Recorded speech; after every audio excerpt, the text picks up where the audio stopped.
Good day, everyone. Welcome back to another episode of Obstacle Discourse with Davis and Chace. In a couple of minutes, you're going to see Josh's face pop up, or in your ears if it's the audio version, whatever. Anyhow, we're bringing you this, as you know, live episodes every Tuesday, Obstacle Discourse every Thursday. This week's been all over the map. There's been so much content. But if you're new to the program, welcome. This is how we do it. I usually do a long-form interview on Tuesday, and then Josh and I do our little banter. We already brought you one of those this week because we were in Florida, and we brought you that one. So, by the way, if you're noticing, how is Davis doing all this awesome video content lately? Well, RCR Video, I was already working with these guys, Randall and the boys, here for my Atlanta podcast, which you should also check out. Now we're working together with the ORM show, and that's how you're getting so much fun audio and video stuff. As I say to Josh, I want to videotape everything. Videotape? Who says that anymore? Video? What's the word? Record? Visual and audio. It's both of the mediums. Some people like one, some people like both. Bringing it to you. Here's Josh and I in this week's news. Thanks so much for listening. Enjoy. Welcome back to another episode of Obstacle Discourse with Davis and Chace. My name is Mappy Davis. What's your name? My name is Josh Chace. So much effing S has happened. But first I want to say that I'm really enjoying giving people both video and audio form. So I've got a new hashtag, video everything. I like that hashtag. Just no matter what. So if we do physical things that people can't see in the podcast, it's but we're doing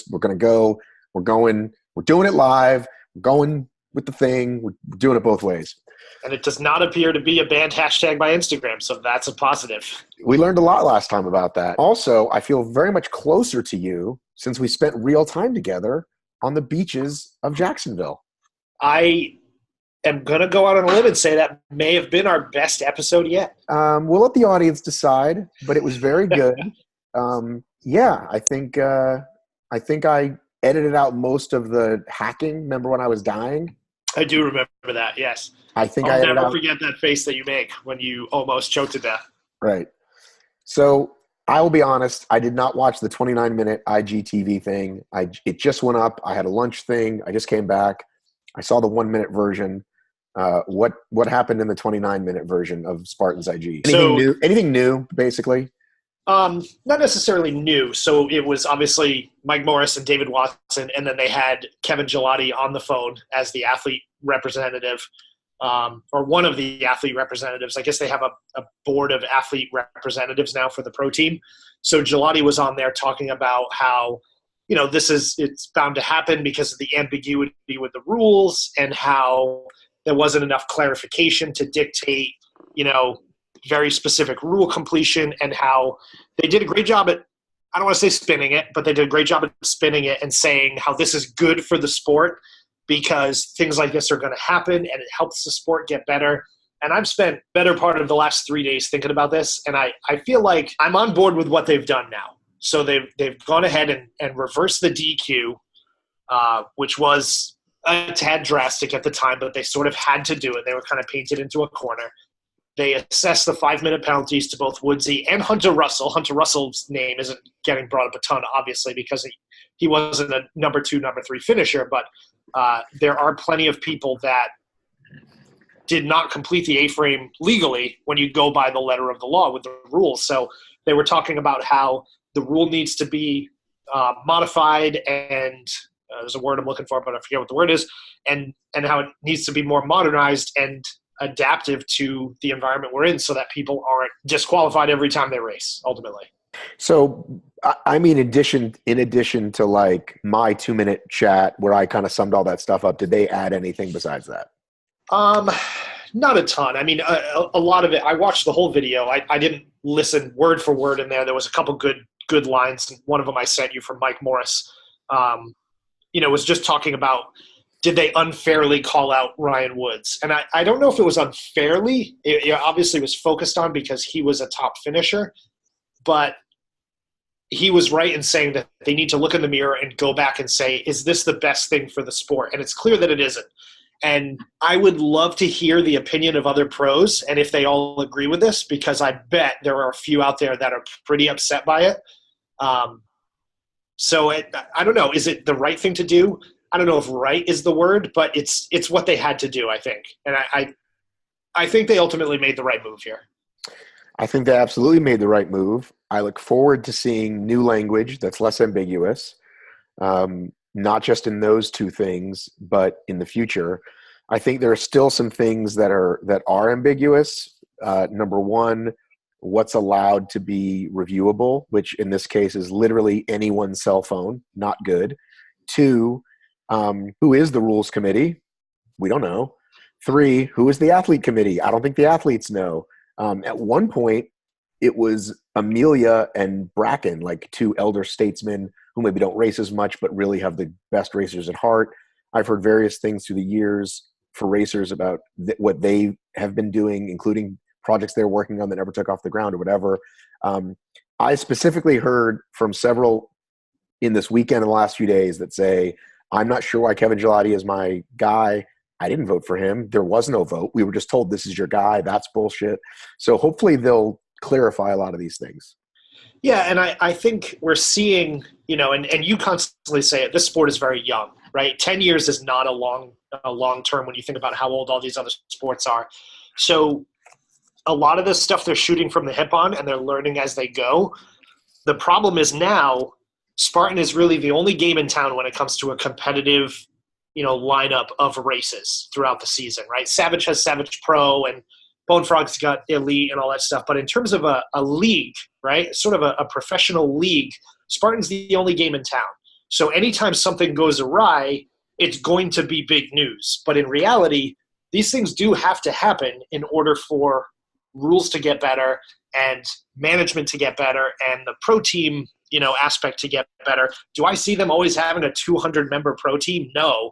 I think it's a good year for them to have it, and I think the pro team focus they had this weekend was pretty good. I liked all the hype around it and the photos they were taking and all that stuff. Like, I like where that's going. Yeah, the staged angry face. I like where all that's going, but there's like a hyper-focused lens on it right now. So everybody's going to be analyzing everything that they do, and I think Spartan handled at least this decision well. Getting out and doing a video of it is cool. It's something they've never done before, so it's the right way to do it. And hell, I wish the NFL would come out and do it when the Saints get screwed out of a trip to the Super Bowl. Yeah, I think it is a young sport, as I say, but I have been frustrated and said it's too many years into it for certain things to happen.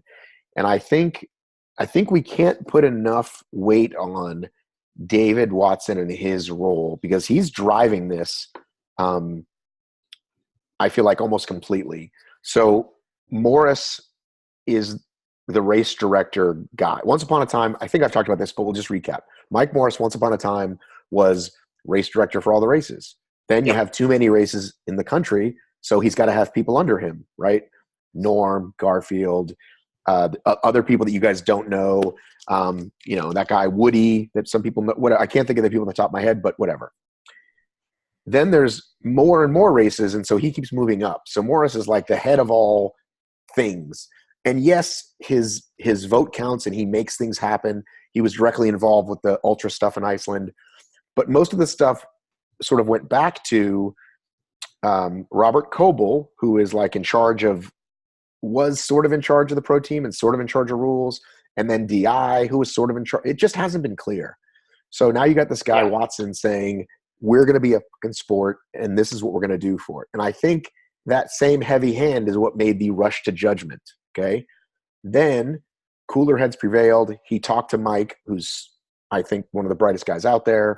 And they're like, okay, let's look at this. So I think the next time something happens, they're going to be able to go, okay, let's not rush. Let's take our time. It might make the podium delayed 2 hours, but it'll be worth it because they're not going to kill somebody for a rule infraction. And I think that is good for everybody. So here's my question now. What happens when the next thing happens? So let me preface that question. 2017 OCR World Championships, Toronto, Canada, or Blue Mountains, Canada. 2017 or 2016? What was the first year in Canada? 2016. I was there in 17, which was the second. 18 was England. So okay. 16. So 2016, Adrian and team comes out with a proposal for obstacle failure. And that proposal is you lose your band at the first obstacle that you fail. And then from there on out, you have time penalties assessed for any further obstacles that you fail. So it's a way to rank non-band kept racers. It turned into a nightmare, ultimately. It was just too much to manage. There was too much manual labor.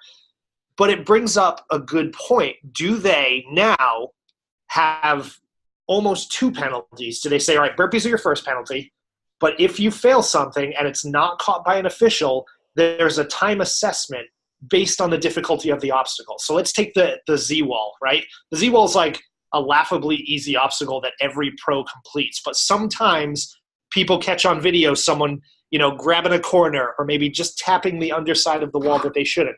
So do they then say, okay, the officials will dictate whether you have to do burpees or not. If anything is missed by an official, but we catch it on video review, you're assessed a 1-minute time penalty for that obstacle or a 5-minute time penalty for the spear thrower. Do they put a backup in a case like that? Because this is not going to be the first time that we see this, and it's not going to be the first time that people watching the live feed are going to start sending in, information about people that were competing in the race. So they've got some work to do, and it's not going to – this isn't a one and done. They haven't solved this problem and moved on, and they're not going to solve it again. I would agree. I would say the other positive takeaway is I can't remember in recent or maybe ever memory where there was this much chatter about anything and it not just being completely polarizing and people just sounding off, I hate Spartan. It was very like intelligent discourse amongst many people, right? This was unfair and this is why. Well, this is the rule and this is why they should do it. And it means a lot of people care and a lot of people are paying attention. So I think that's ultimately good as well. And I haven't even been able to take that step back because we've been so like in it. I think even being there more so than people who weren't. I mean, I don't know what it feels like to not be there. All I know is we've been like eating and drinking Spartan Jacks for 6 days now. Yeah, I mean, it's been the news cycle for Spartan Race since this past weekend has been fast and furious. And I think David Watson said it on the video, the 20-minute long video. Since the event ended, they've been at the office talking about this scenario and what the outcome was going to be. Yeah, and I think with Woodsy, they could have made him 5th. They could have made him 12th. I think that kind of doesn't make a difference really in the points. And I think that's kind of why they did it. Like, let's take him out of all the people that did finish ahead of him, but not kill him. Right. But I think, again, not being one and done, I think what they learned is don't ever do this again. And again, I think Watson wanting to lay down the law is what forced this. Now he goes, okay, we can lay down the law, but we don't have to DQ anybody. Like, listen, I said it the other day, running around an obstacle, which funny enough is another thing that happened, allegedly, like completely skipping something or like, F you, volunteer, I'm not doing burpees, that's a DQable offense. Or like physically assaulting another race. Like those are the things, everything else is up for grabs in terms of what they decide. I think somebody said it best about this Woods thing. They said, the equivalent of DQing him for touching the truss 2 or 3 times is you dribble the basketball out of bounds and you're kicked out of the game. You're right. And actually they did say in the long video that they acknowledged that Ryan Kent did skirt the water on that obstacle and should have been DQ'd, but they did not catch it in the time. Wait a minute. So he said allegedly with me last night. On theirs, he said he did? All right, I'm going to go back and watch the whole thing. I don't know exactly where in it, but they did acknowledge that he skirted the obstacle, and was anything going to happen because of that? And they said no, because we didn't see it during the review period. Well, I think this is another case where I think the call out is good enough. Like, I doubt he's going to do that again, right? Even at race, we talk about at race pace and what you're running around, and like, I think that's the one that he's like, okay, I got busted on that one. I'm not ever doing that again. Yep, I agree. And the tape might also be moved in like 5 feet. So that's for all racers, open waves, whatever. Seriously, the tape is going to be way in. They're not going to be like, you are going in this motherfucking water, athletes. What a day. What a group of days. What a group of days. Do we want to take a step into – no, do we already touch Tough Mudder's legal corner or no? We have not talked about Tough Mudder legal corner. Can you believe some of the biggest news is now drowned out by what happened this weekend? That's nuts, dude. It's insane, but good for us. Well, do we want to touch on it? How many minutes are we at here? We're at the 14-minute mark of a somewhere between 15 and 30-minute program. Is there anything you want to say about – and I honestly at this point can't remember what I've talked to you about, what I've talked to other people about. We have not talked since the new lawsuit came out. I think we kind of mentioned it, just sort of teased it a little bit, but we haven't really talked about the new lawsuit. And admittedly, I have not read Christopher Stevens' story on your website about Will Dean being forced out, which I think is, lawsuits aside, the co-founder of Tough Mudder being forced out of his own company is a massive news story. Well, I do need to say it has been pointed out to me that it actually is allegedly forced out because it is in a lawsuit form, which means it's not fact. Good call, allegedly. But lawyers did write those documents. I have to back up and say one more thing, which I know is a longer conversation, but I just have to say it. I did watch some of the live feed. I went back and I watched Rhea on Beat Her. She was taking her time and she chicken winged it and she took her time and then she fell. And when she ran off to do burpees, I literally thought, why aren't they giving her another try? This is dumb, you know? And I know that the whole burpees over bands comes up all the time, but I literally had that thought watching it because in my mind, I was expecting her to just go back and she ran off and I thought, this is so stupid. A pro should be able to like gather themselves and fucking try that shit again. Yeah, I mean, I've gone back and forth with this one. I guess we're going to talk Tough Mudder next week. I've gone back and forth on this because at a regular Spartan race, should obstacles be retriable or mandatory? Probably not. But for like the big events, so I don't think there's an obstacle that Spartan has that the current list of pros, or at least the top 20 pros, male and female, can't complete. I think every obstacle is completable by them. So does it make the obstacle portion of it negligible when you just let them retry it?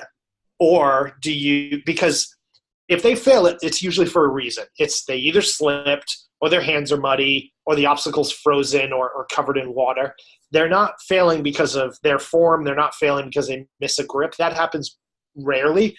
So I feel like if you eliminate the burpee side of it, you've just given the runners the best chance of becoming the best Spartan pros. And I don't know how I feel about that. So I think in most events you should still do burpees, but I think there are some scenarios and some obstacles where retry would be ideal. And I don't know what those are yet. I haven't really hashed it out in my brain, but I think the argument could be made for both sides of it.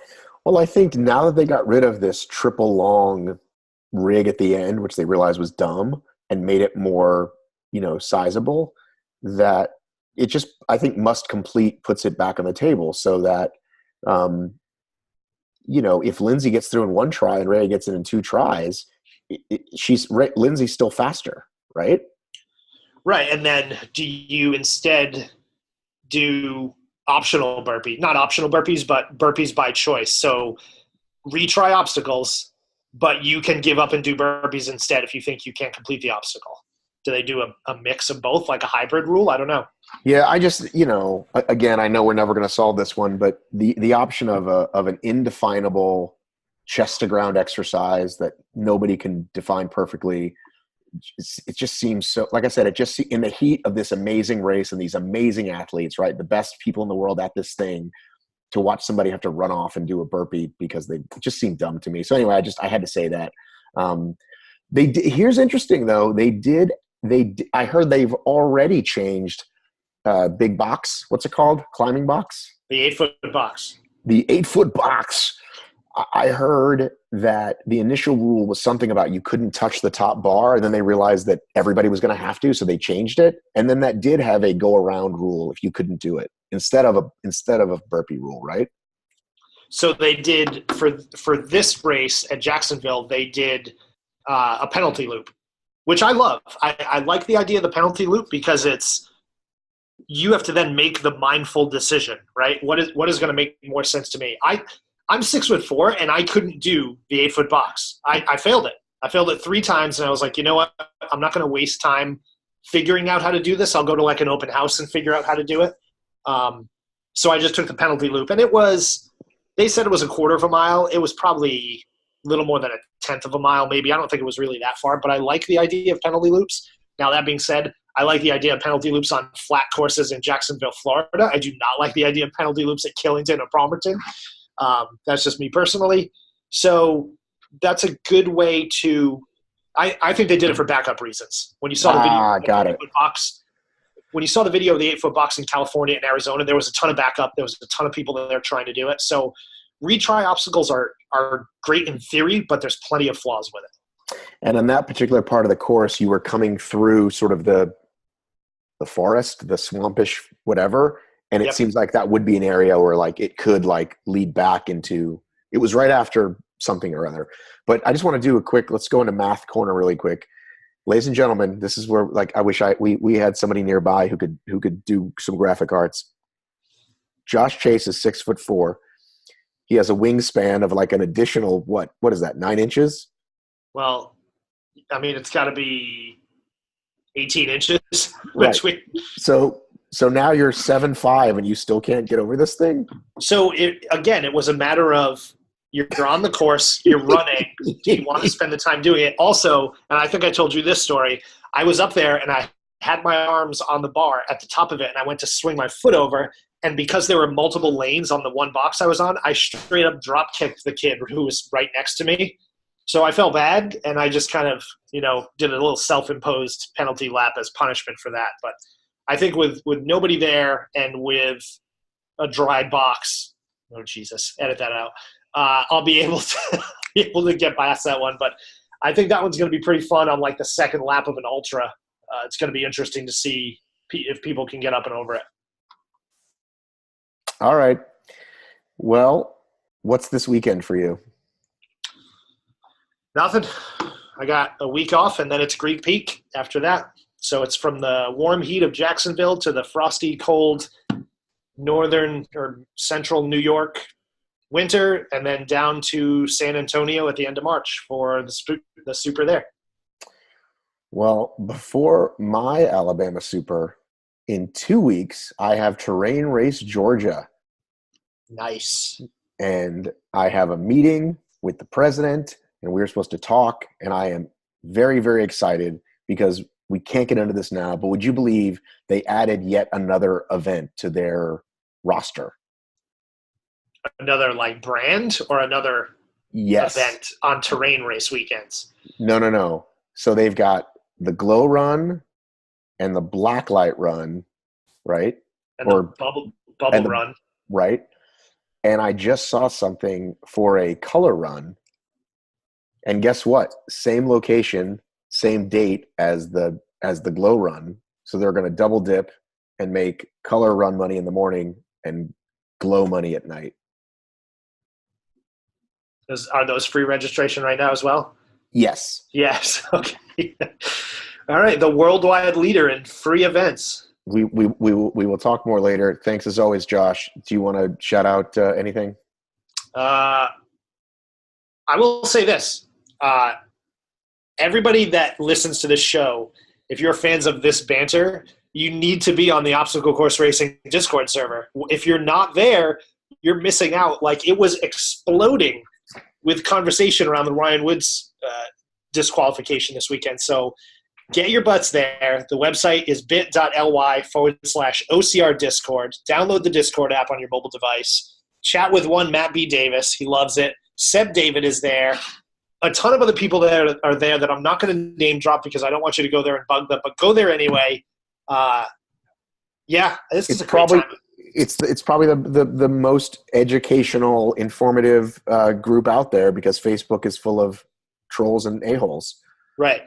So join the server, but don't bring down our collective OCR IQ. You gotta bring your A game if you're gonna be there.